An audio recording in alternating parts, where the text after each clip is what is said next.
السلام عليكم، مرحبا بكم معايا في فيديو جديد. نتمنى تكونوا بخير وعلى خير. اليوم ان شاء الله كما شفتوا غنصاوب معكم حرشه بالسميده البيضاء. انا لاول مره غنصاوبها، بصراحه جات بحال ديك اللي كتباع في المحلابات.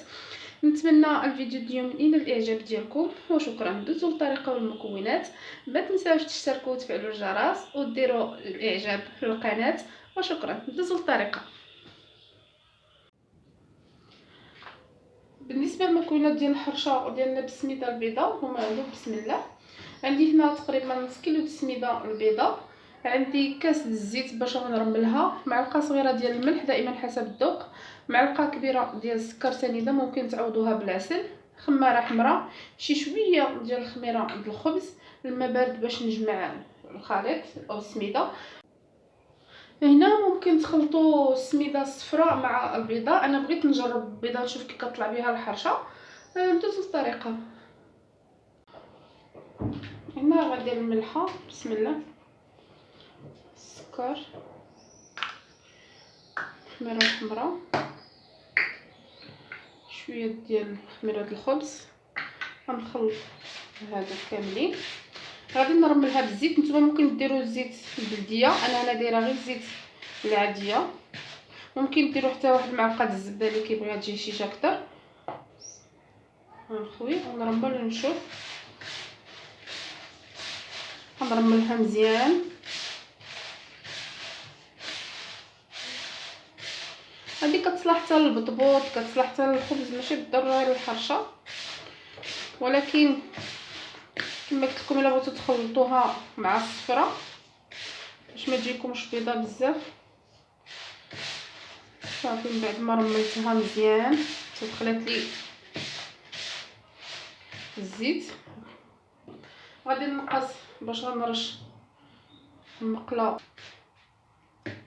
هنا من بعد ما نقصت شويه من هذا الخليط ديال السميده باش نرش بها المقله والحرشه من الفوق، بسم الله. غادي نجمعها غير بالماء بارد.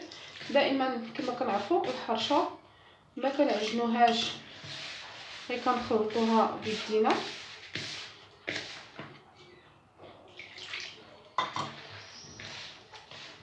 غنخلطها هكا،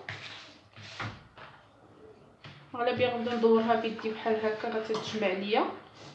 نتمنى تكون كتبان لكم بحال هكا باش ما نبقاوش حنا كاع ما نقولوش عجناها. غنبدا ندورها غير بالبانيو بحال هكا، هي كتجمع بوحدها. هانتوما شفتوها كي كتجمع، هانت ها هي.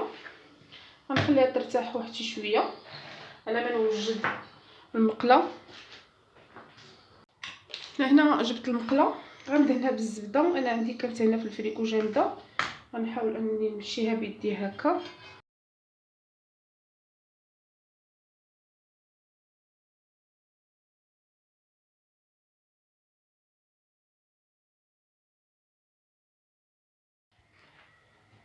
هنا من بعد ما دهنت المقله بالزبده ورشيت عليها السميده، غادي نخوي عليها هذا الخليط. هانتوما كما شفتوا راه شربات داك الماء. بسم الله، غادي نخويها. غادي نحاول نقرصها. نتوما على حساب العرض اللي بغيتو او الحجم، بغيتو تجي غليظه بغيتو تجي رقيقه. نحاول نرش عليها شي شويه ديال السميده وانا كنقرص فيها. دائما المقله هي اللي كتحكم لنا على الكميه ديال الحرشه.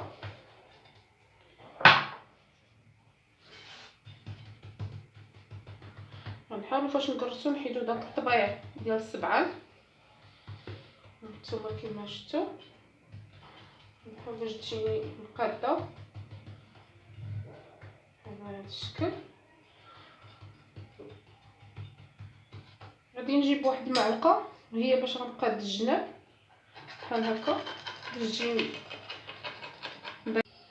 غناخذ هاد السميده اللي بقات ليا، غادي نوزعها من الفوق هكا.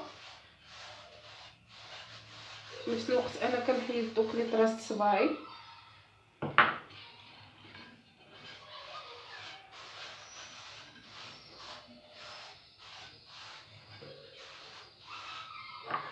على هذا الشكل.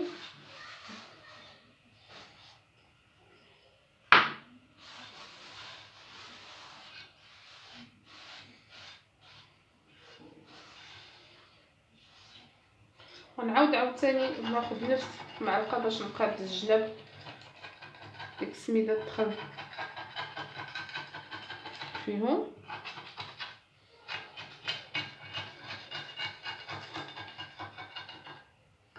بهذا الشكل. هنا غناخذ الفرشيطه غنثقبها باش ما تنفخش ليا على هذا الشكل، وغنحطها على العافيه تكون مهيله.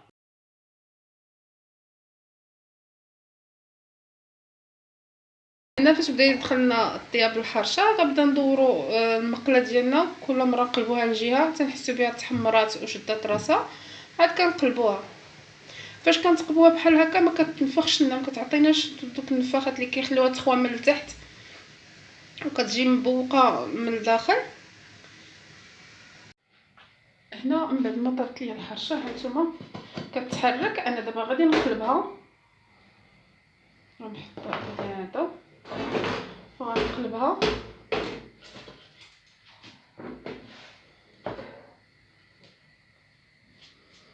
نشوف واش تحمرات لي ولا مازال.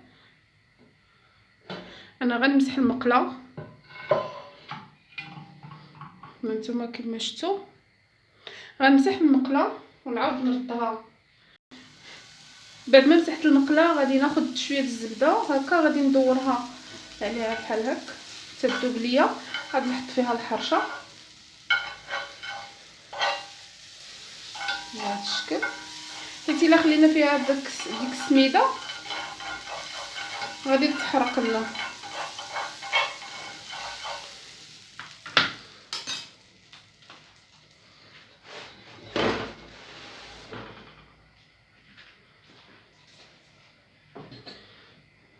هكا غنحاول نحركها وغنخليها عاوتاني طيب. هذه هي الحرشه من بعد ما حيدتها من المقله، كتجي على هذا الشكل. داك هو الوجه اللي كان الفوق، من بعد ما رديتو لتحت كتجي تقريبا بحال ديك اللي كيبيعوا في الزنقه. انا غنردها بشي تبسيط باش نقطعها معكم. النهائي ديال الحرشه ديالنا بعد ما حطيتها في الطبسيل هانتوما كما شفتوا كتجي بحال ديال الزنقه. انا غنقسمها معكم بسم الله. كتجي هشيشه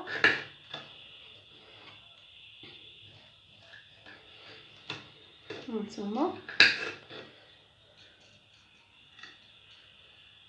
ها هي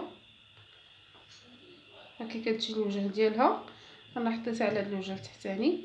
بصراحه هاد السميده كطلع الحرشه هشيشه وفتيه. نتمنى الفيديو ديالي يعجبكم وشكرا.